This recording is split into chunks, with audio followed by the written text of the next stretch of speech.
The military coup in Gabon, resulting in the removal of President Ali Bongo, raises significant questions about the country's political stability, democratic aspirations, and its relationship with former colonial power France.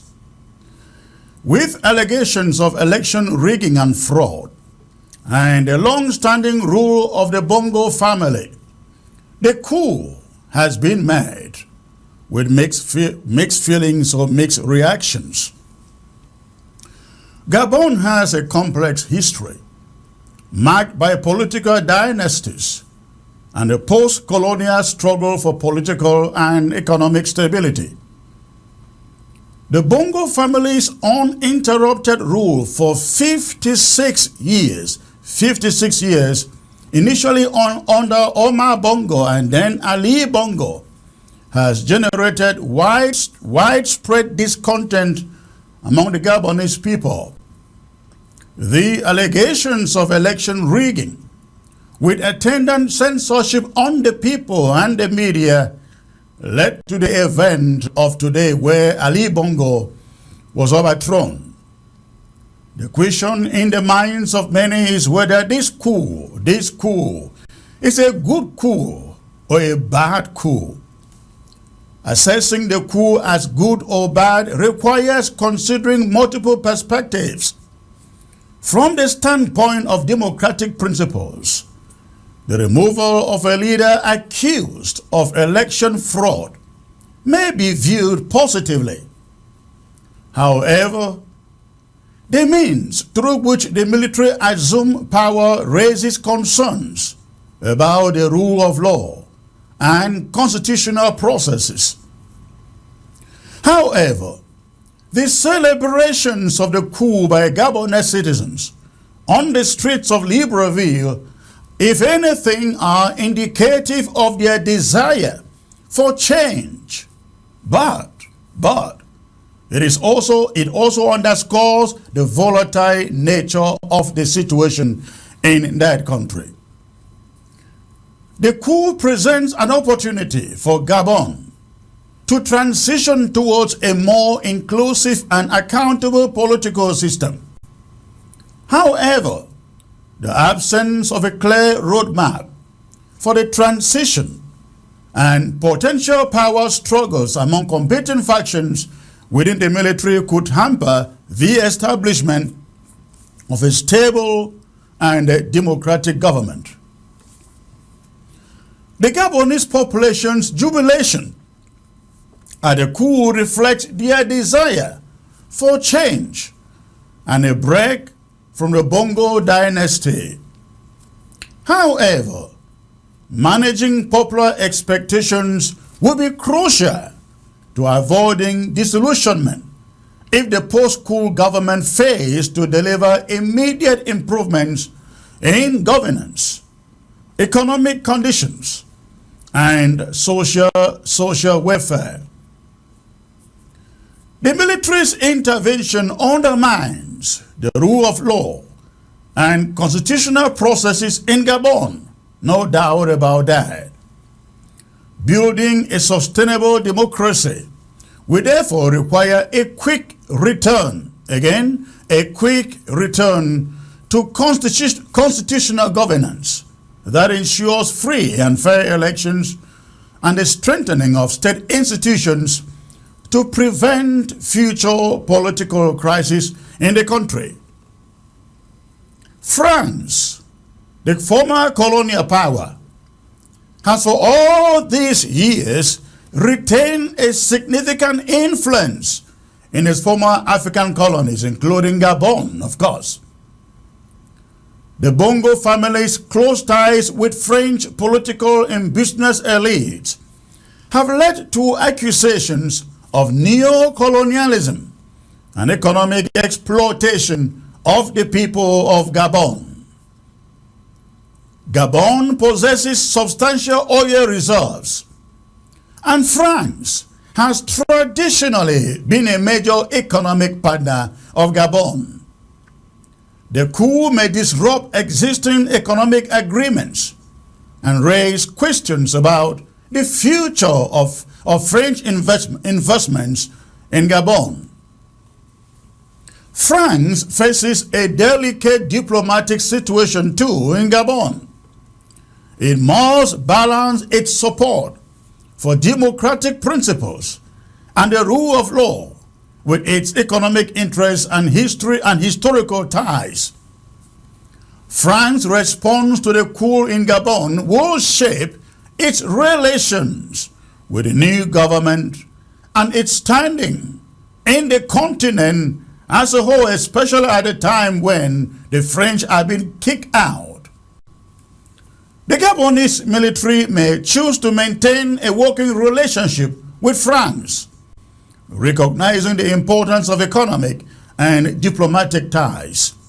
However, this would require negotiations and compromises between the military government and French officials to ensure a mutually beneficial relationship. Again, a mutually beneficial relationship. Alternatively, like in Niger, Burkina Faso and others of recent, the Gabonese military could adopt a more nationalist, militant stance, seeking to distance itself from perceived French interference and exploitation too. In this scenario, the new government might pursue policies aimed at reducing French influence, renegotiating economic agreements, and diversifying international partnerships. Given the lack of a clear roadmap for the transition, there is a risk of prolonged political instability and power struggles within Gabon.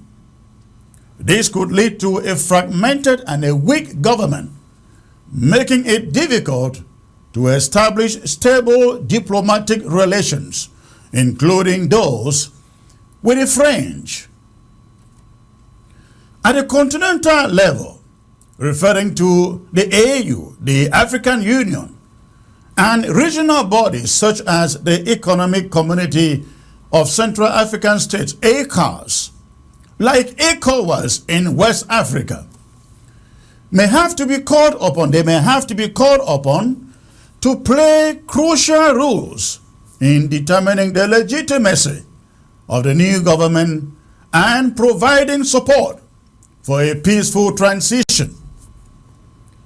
AU and ECOWAS involvement can help ensure respect for democratic principles and adherence to the rule of law. However, it depends on how they play the politics. A fortnight ago, ECOWAS and the AU shouted down on the Niger generals who plotted a coup and threatened to invade Niger. But it was all bargaining without biting.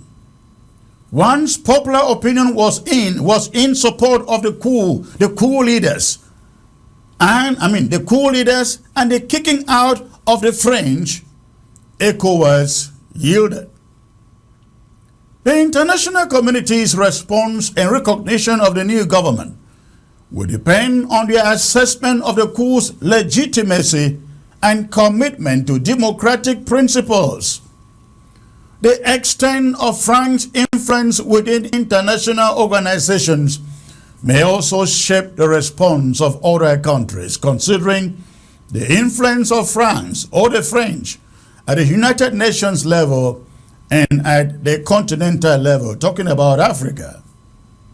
To establish a sustainable democratic system, the Gabonese military and other stakeholders must ensure an inclusive transition that involves civil society organizations, opposition groups, and representatives from various segments of society. This process should prioritize political dialogue and the drafting of a new constitution that serves all the people and all the parties in Gabon. The Bongo family has maintained a firm grip on power since 1967, when Omar Bongo, Ali Bongo's father, assumed the presidency. This dynastic rule fostered a culture of entrenched political elites, limited opposition space, and allegations of corruption. The preparation for last week's elections, which saw Ali Bongo declared winner with 67% of the vote, was marred by controversies and concerns over the integrity of the electoral process. Opposition parties accused the ruling Gabonese Democratic Party, PDG, of manipulating voter registration, biased media coverage, and harassment of opposition members. These accusations raised doubts about the credibility of that election. On election day, international media was banned from covering it. Electricity shut down, and the internet also completely shut down across all of Gabon. Opposition candidates and civil society organizations claimed that the Electoral Commission, controlled by no one else but by the ruling party owned by Ali Bongo, was manipulating voter lists, tampering with ballot boxes, and engaging in voter suppression tactics. These allegations fueled public frustration and eroded trust in the electoral process. Tensions escalated as reports of these irregularities and voter intimidation emerged. Widespread violence and protests erupted across the country, with opposition supporters clashing with security forces. The military, citing the need to restore order and protect the democratic process, intervened and declared that President Ali Bongo's government was overthrown. In a video footage coming from his home, the presidency, a desperate and physically frightened Ali Bongo, the president is seen and heard appealing to the people to go out and make noise, in quote, or protest the coup. This will certainly not save him and his government, as celebrations and dancing can be seen all over Gabon in support of the military takeover. His wife, Ali Bongo's wife and son, he says in the video, have been taken away, and that he is the only one still left at the presidency. And that is the talking point, ladies and gentlemen.